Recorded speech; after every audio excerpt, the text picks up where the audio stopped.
And I'm not.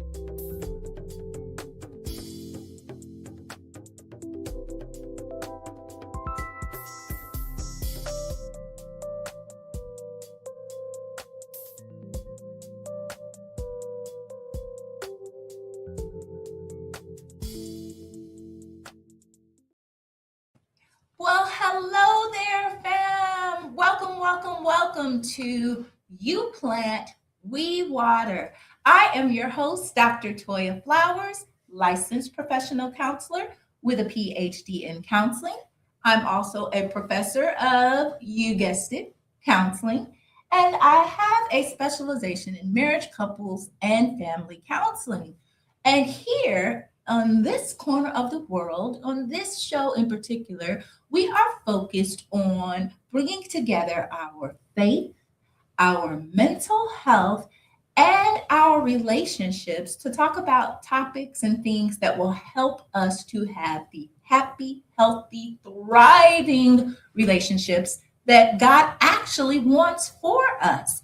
And we've been on this journey for a bit, so we've got all kinds of content on all kinds of topics related to couples, relationships, even parent child relationships, relationships with ourselves, you name it. So I'm just so grateful that you are here to join me on today. I've got a hot topic for you all. I think you're going to love it. Today, we are talking about love and the N word, narcissist. Ah, yes, yes, and yes. I get so many questions about narcissism. So many of the couples that I work with, there's a concern that possibly one of the partners is a narcissist. And it's a buzzword, right? You hear about it all the time. And it's a buzzword that is tricky to decipher. But it is important that we learn how to decipher it because being in close relationship with a narcissist is incredibly dangerous for you as an individual. So if we can figure out what is narcissism and what's not, we're going a long way. But what I love even more is that this topic came out in a popular reality show several seasons back. I just came across it recently in my personal feed, but it highlights someone who the show itself alleged was a narcissist, and it gives us some examples of what it looks like in relationships. So should make for a juicy show today. Before we dive in, though, you know I would be remiss if I didn't mention our first annual Her Women's Conference is well in the works. Her standing for healing, exhortation, and restoration. You all, I'm so excited for this, you guys. We've got our marketing materials out. You can scan this QR code to register. We also have an event right now. There is a Facebook page, and I will have a flyer for you to review on our next show. But we have 6 absolutely dynamic speakers. Myself, Dr. Toya Flowers, Dr. Amber Gardner, Dr. Sydney Morris, our very own Latrice Morris from It's Time to Shine, Evangelist Natalie Haynes, and Pastor Pamela Johnson. And we are going to be talking about all kinds of things. This is an experience for women to come together and be poured into to recharge your battery so that you can begin to walk in the calling that God has for you. We're going to talk about when the strong woman gets tired, faith after disappointment, emotional burnout, and how to decipher what is God calling you to, and so much more. There's going to be giveaways. We have a phenomenal, absolutely phenomenal coordinator, Mrs. Andrea Smith. And so this thing is coming together, you all. And it is 100% free, no charge. We did not want financial burden or worry to be a barrier to any woman who wanted to come out and pamper herself with the gift that keeps on giving. So please visit the You Plant We Water Facebook page for more information. Look us up on Eventbrite. Can't wait to see you there. All right, you all, back to the topic. Love and the N-word, narcissist. So, as I alluded to at the start, narcissism is a term that is thrown around so often, and because beautifully, the awareness about narcissism has greatly increased, I would say, over the last maybe 10 years or so. It used to be something that people were unaware of. It was still just as dangerous. There was still such a thing as narcissistic abuse, and that is when the person in close relationship with a narcissist suffers the consequences and the hurt and the pain. And it literally can be a soul depleting experience being with coupled or partnered, or even if it's a parent or something, close friend with a narcissist. Having said that, anytime the awareness about something increases, the term kind of gets thrown around a little bit too loosely. And narcissism is not, just because you were involved in a romantic relationship and maybe that person broke your heart. Fortunately, that's not necessarily narcissism. Even if they were very cruel in the way that they did it, that's still not necessarily narcissism, though it could be if they were cheating or lying, although that doesn't necessarily make a narcissist. But we are going to take a look at what it does look like in relationships through these couple of examples we have. We're going to explore the clinical definition and then just give you some insights on how to figure out if you have been or are in this type of relationship dynamic. So if we are ready, I would love to cue up our first tape, or not tape. Y'all, that shows you I was born a long time ago. I called it a tape. Our first clip. And what we have is a clip from a popular reality show called Married at First Sight, right? And what they do is various psychological experts and things like that. They do profiles on individuals and then they partner them with another individual whom they don't just have a blind date with. No, they actually marry them at their first meeting. And then the show tracks that marriage and relationship. Well, during one of the seasons, there was a couple that was put together. The gentleman's name is Chris. The lady's name is Paige. And during that season, some of the experts alleged that Chris was I think they said, classic or over-the-top narcissist, right?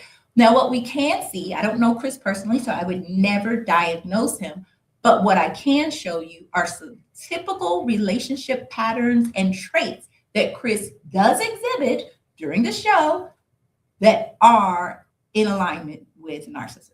But we'll take it with a grain of salt, I think that is, or whatever it is, because we know that these shows are edited and things like that.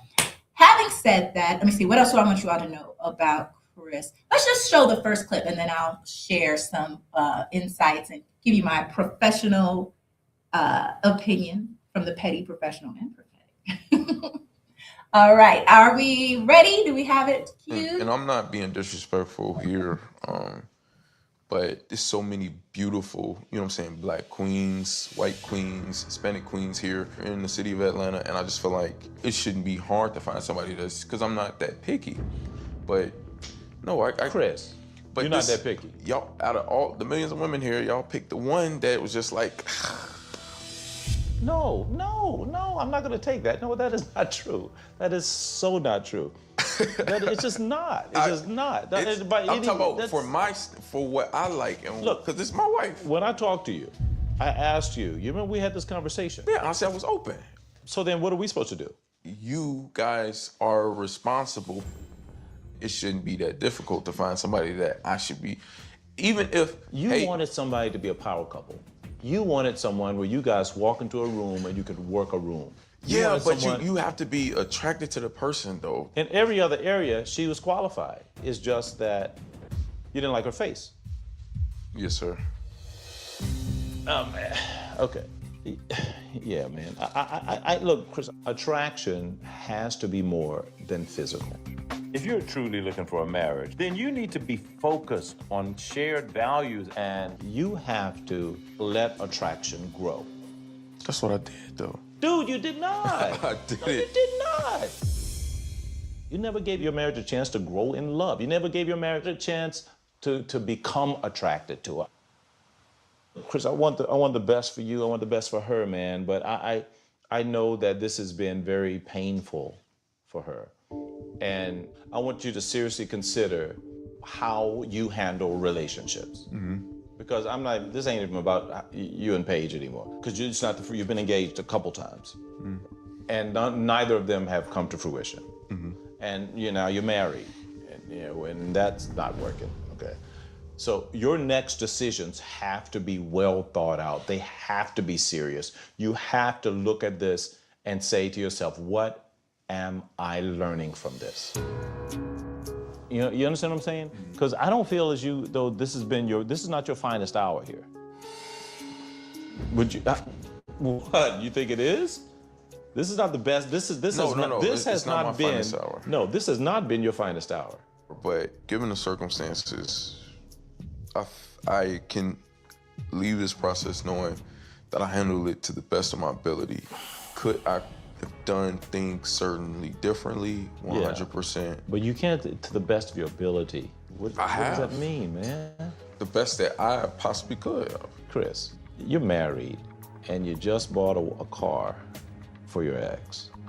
Is that doing things the very best you could? I told her, I said, you could have came with us. How in the heck is she gonna come with you and your ex-fiance to buy her a Mercedes while you're married to her? How does that make sense?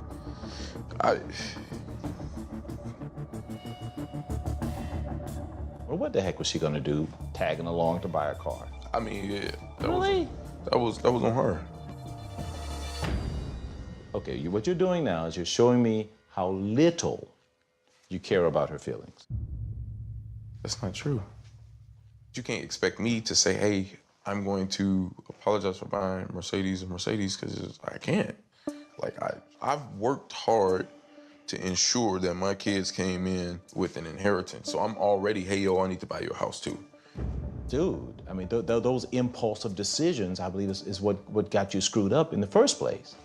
I'm just excited about the pregnancy. Well, that's fine, but that's all I have to do. That's cool. Be excited about it, but that don't mean you got to go buy them the world before the baby's born, especially when you're still married to somebody else. I know what. It doesn't sound right. Right? I don't know. I just don't know where this is going. Like, as far as the conversation, because I just feel like I've been straight up and I just want to be done with it. And you are. I'm just trying to create some closure here. Don't you think you owe Paige at least an apology for what you put her through? I can't apologize to her for that. Okay. I can't.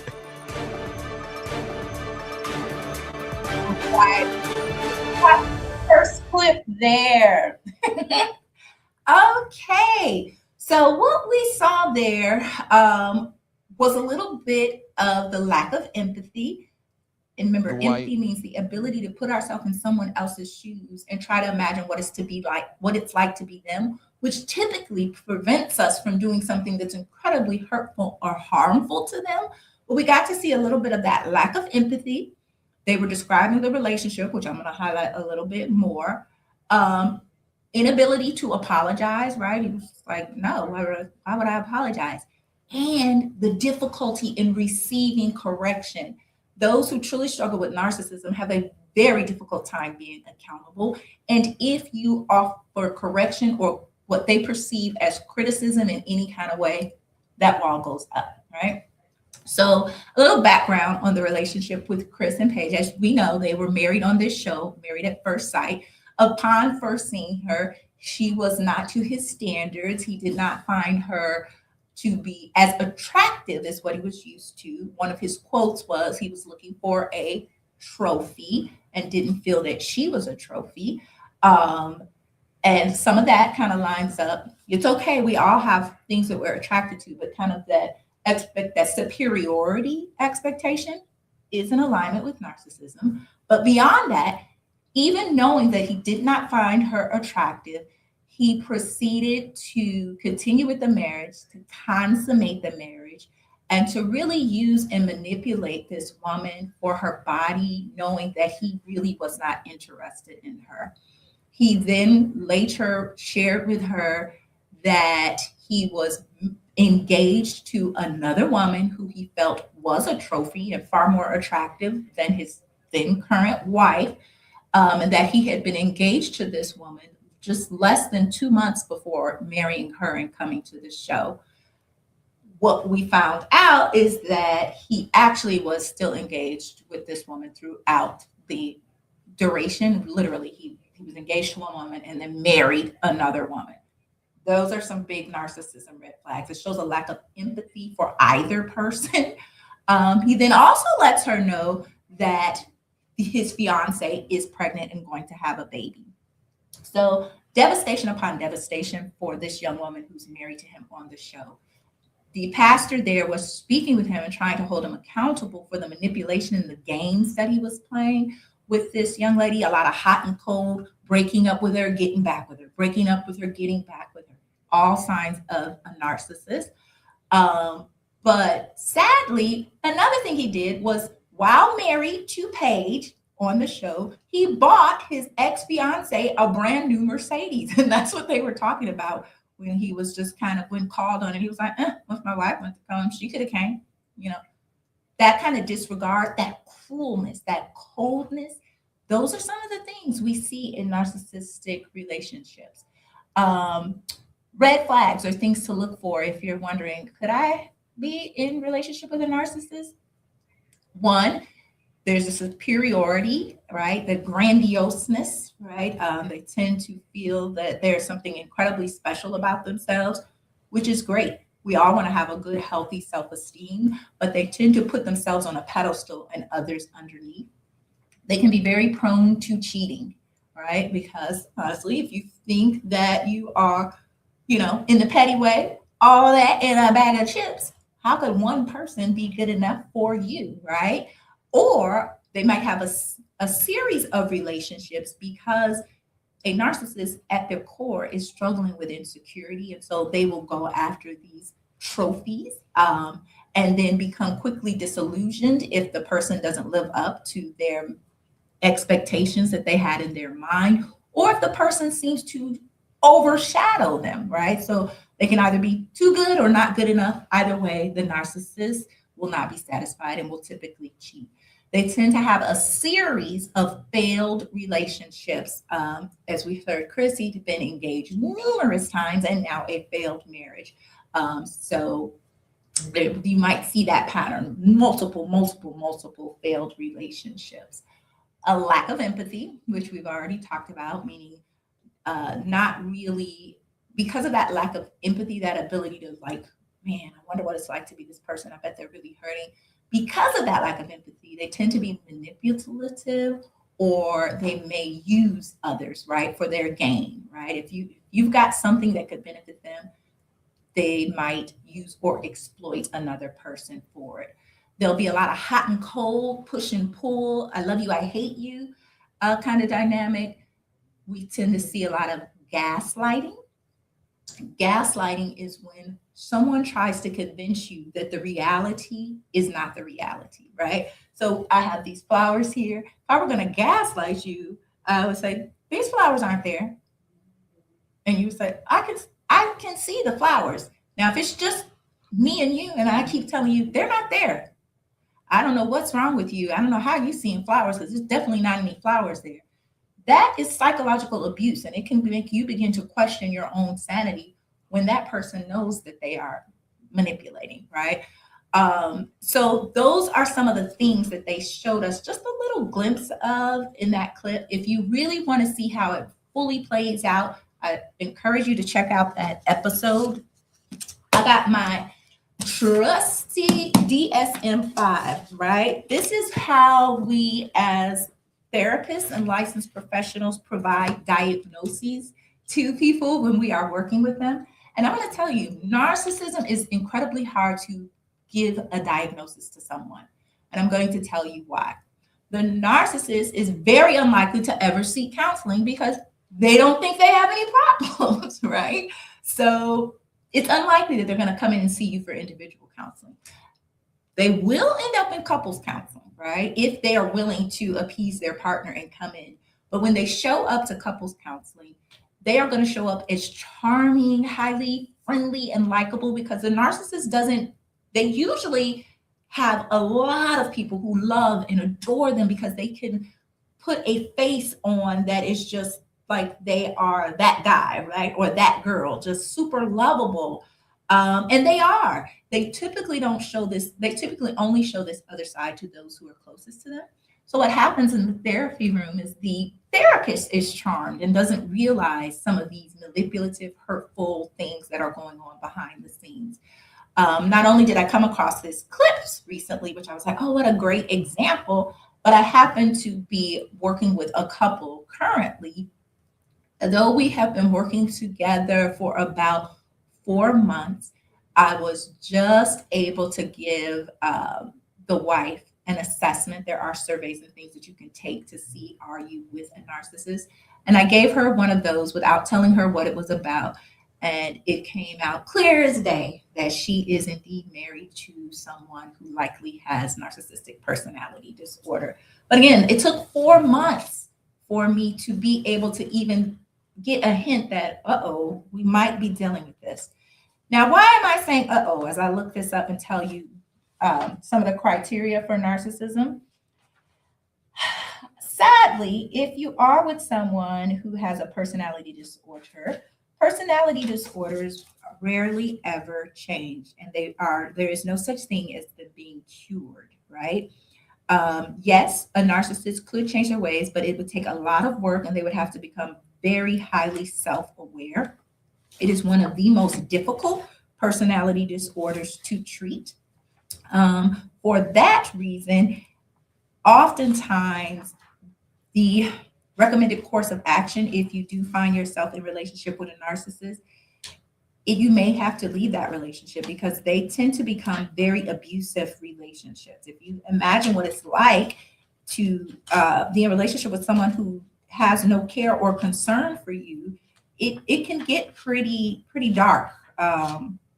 So oftentimes that is the recommendation. If someone is going to stay with a narcissist who is usually not even interested in working on themselves, what I recommend and what I've been teaching my clients is you can make anything work, but you're going to have to be prayed up and ready, right? And so what I tell them is don't act like you're living with a kitty cat when you're in the house with a lion. You've got to prepare yourself. You're living with a lion. What do you do to protect yourself? Those are the types of things you would be looking at. Okay, so I'm going to go over a couple of the features or traits that we look for or that are assigned clinically for narcissism. So here's a professional, right? And then we'll see another clip and then I'll share a few petties. So what you're probably doing, sometimes when I read these, most people are going to think, am I a narcissist? That sounds like things that I sometimes do. And that does not make you a narcissist. In fact, if you are thinking, am I a narcissist? That is the number one sign you're likely not. That type of self-awareness is not typical for narcissists. But with these things that I'm going to read to you here, we're looking for a pervasive pattern of behavior across their lifespan. Any one of us can show some of these behaviors, either if we're in times of great distress, maybe when we were younger or less mature, maybe even sometimes depending on the environment we're in. But again, we're looking for a pervasive pattern, right? This is continued and persisted throughout their lifespan. So in order to diagnose someone with narcissistic personality disorder, they must have at least 5 or more of the following. 1, a grandiose sense of self-importance. They exaggerate their achievements and talents and expect to be recognized often as superior. All right, that's 1. Again, you only have to have 5 of these. 2, they're preoccupied with fantasies of unlimited success, power, brilliance, beauty, or ideal love.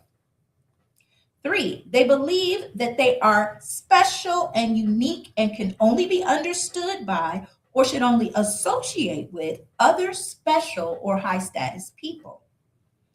4, they require excessive admiration.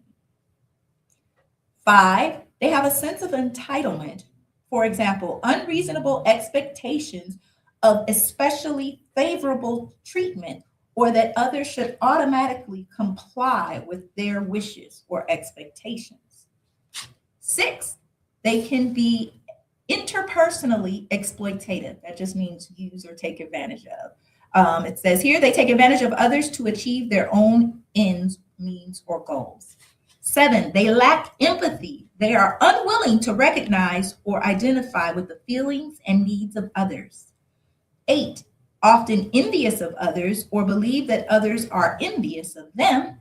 And number 9, they show arrogant, haughty behaviors or attitudes. We got to see a little bit of that with Chris when he was kind of laughing, when he was like, this has been incredibly hurtful for your wife. And he, can you see how this is not your finest hour? And he was kind of like, that's the kind of, sometimes they call it a narcissistic slip. It's when the mask falls off, because they will mask to most of the world like they are this great person, this super person, but sometimes the mask slips, as they say. So as we begin to round out today's show, we're going to see just one more clip from the season with Chris and Paige, and then I'll wrap us up. I have to say to Chris about your relationship between the two of you? Well, I would say to Chris that my intentions in my relationship has always been to be a spiritual mentor to him, somebody to give him guidance. And I think I pulled back from you when I did not feel like you were receiving, and so I just kind of kept it to myself. If someone doesn't have time to receive what I'm saying to them, then I'm not going to waste time. But to you, Chris, regardless of this, I have always told you that I love you and that I always wish the best for you.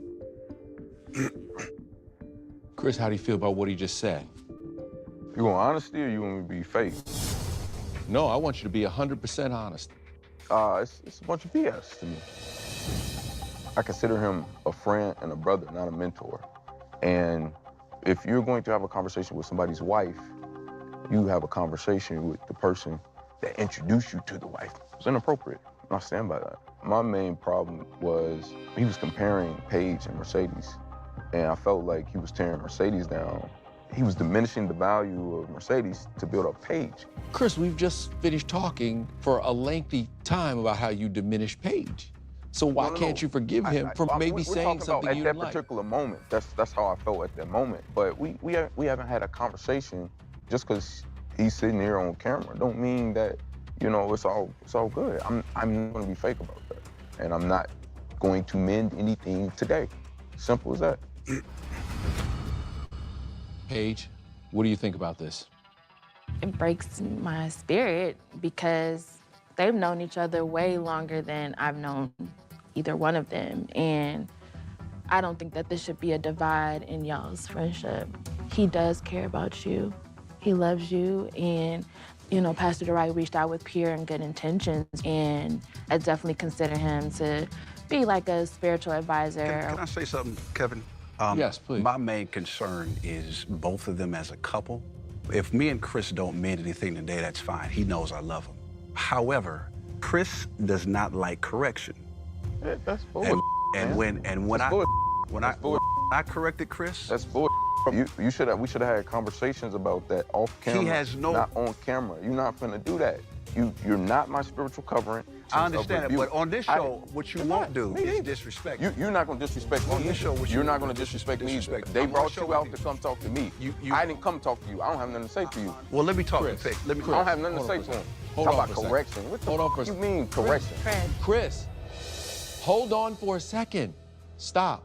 Gather yourself and take a deep breath. Conversation. I need you to calm down for 1 second. I'm gonna do that for you, Kevin. I will say this, you, we've had a beautiful conversation. We've worked through all these things. You have handled yourself in a dignified and graceful manner today. Because this some I want you to stop.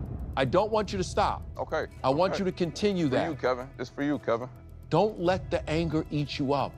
He is here as help, not as an adversary. And with all due respect, I'll take the help of Pastor Cal, but Pastor Dwight, I ain't got nothing for him.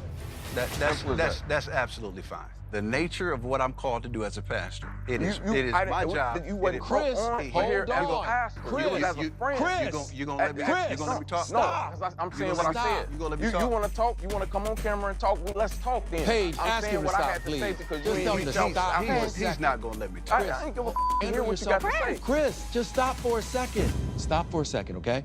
Go ahead, Pastor Dwight. Chris, I understand he wants me to have gone through him and that things, but I didn't have time to go through him. And that's why I wanted to go don't to give the. a hear what he I got to say. want listen, now you gonna stop Chris. cussing at me. Hey, Chris. we can get it cracking, Bro, bro. I'm I not swear to gonna- God, bro. I'm I swear to gonna- God. I don't give a bro. I'm not. We can get it bro, cracking, bro. I swear. Chris, I swear I can't believe it. Chris, Bro, I I'm can't. not- I'm not here to. Chris, I'm why are just you saying. doing I'm this just right saying, now? bro. I'm not here to. You're Chris, not why gonna are do you that, right now? bro. Chris, we're gonna take a Yeah. break. We're gonna take a break. I want you to take Chris. Hold on, I'm Chris. scared of you, dog. Chris. Disrespectful ass. Man, you. If you got an issue, come to the parking lot. Paige and Pastor, just wait a second. Let him have a moment. If you got a problem, you come to the parking lot right now. Chris, Chris, What is going on? Chris, Pastor Dwight. Oh my God.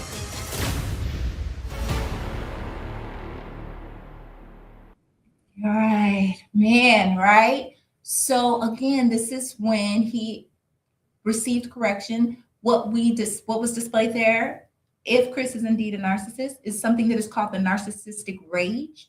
And it's when they lash out, when they're very angry with you. It could be very scary. And what's interesting is Pastor Dwight was his childhood friend, but he, fell out with him over the course of the season because Pastor Dwight mentioned about how harmful his behavior was in the way that he was playing with Paige, his wife's heart, and things like that. So it was a very interesting season. If you think you are in a relationship with a narcissist, it's a great episode to watch. Sometimes we can see patterns in others that we can't see in ourselves, in our own relationships, I'm saying. If you have questions about narcissism or anything like that, please feel free to direct message me, and I would be happy to work with you, because this is a very serious mental health issue, but there is hope, right? And from a prophetic lens, some people even say that narcissism and some of those personality pieces can be the spirit of Jezebel or things like that. So some, even from a prophetic lens, you might want to look at deliverance and prayer and fasting,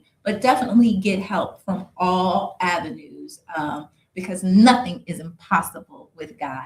Thank you so much, as always, for tuning in. Love you much.